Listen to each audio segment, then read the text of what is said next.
Magandang umaga po. Nagbabalik naman po ang The 818 Integrated Home Garden, kung saan tayo nagtatanim dito upang meron tayong makain sa ating pamilya at ultimately meron tayong maibenta, dagdag kita na rin ho sa ating mga pangangailangan. So, tayo po'y gumagawa dito ng mga pagtatanim. Susubukan natin na magtanim na minimal yung gasto, or kung okay nga darating sa punto na wala na talaga tayong gagastuhin. So kina-cut off po natin yung ating dependence sa mga chemicals and even dun sa fertilizer, pati na rin ho sa seeds, no? Sa tinatawag na mga hybrid seeds. So magshi-shift ho tayo sa mga open pollinated na mga varieties, o yung mga varieties na hindi hybrid, upang magamit natin sa sunod pa na cropping. So much for that. Yung pag-usapan lang po natin about dito sa okra, about po sa epekto ng organic matter or epekto ng mga compost, no?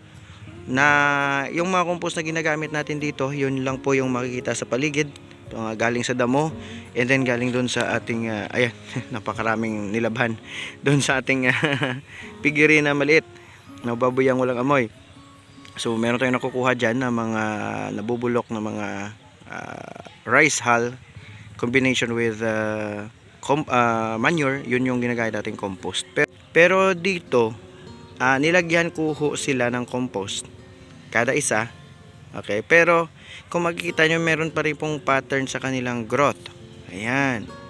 So bakit nga pa nagkaganon?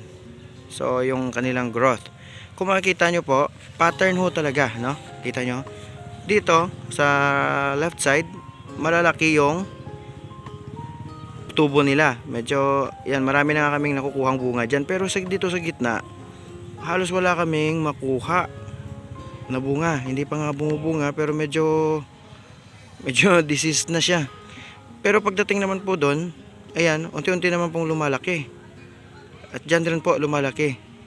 And then dito rin po, tingnan natin, kahit nasa gitna siya dito na flat ito, pero hindi siya kasing stunted dito.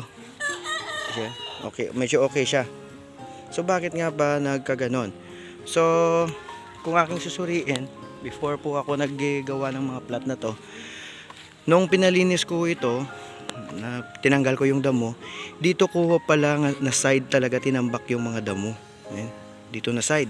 Paglinis, nung wala pang plat na ito, dito na side at saka doon. And then dito. Okay? So medyo konti lang yung dito compare sa paganon at paganon. So ibig sabihin maraming nakatambak na damo dito tsaka dito. So yan po yung resulta kung bakit nagkaganyan yan, kasi maraming organic matter sa dito na area.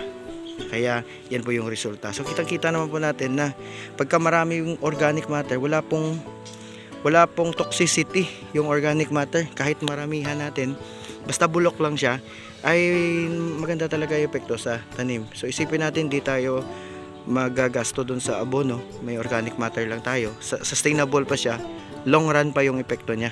Ibig sabihin ng long run, sa mahabang panahon. And then puntahan rin natin dito yung aking talong. Wala rin ho itong pesticide, wala rin hong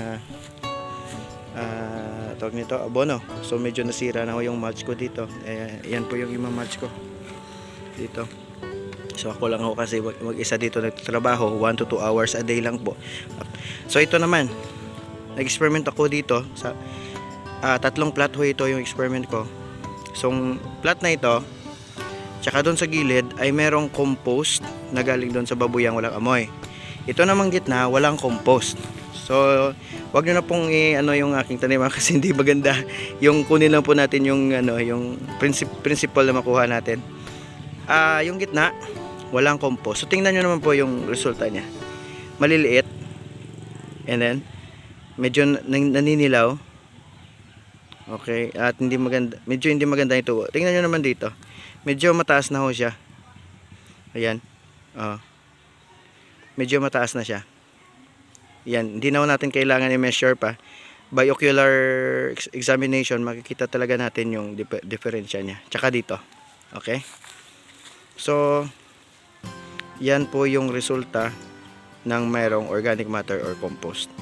So, yan lang po sa ating video ngayon. Sana ay meron kayong nakuha. At merong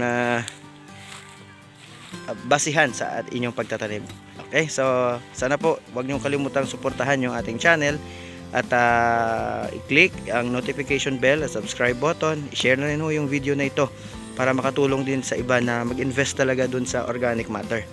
And then bigay na lang po din ng like dito sa ating video. Magbabalik po ang Usapang Gulay. God bless.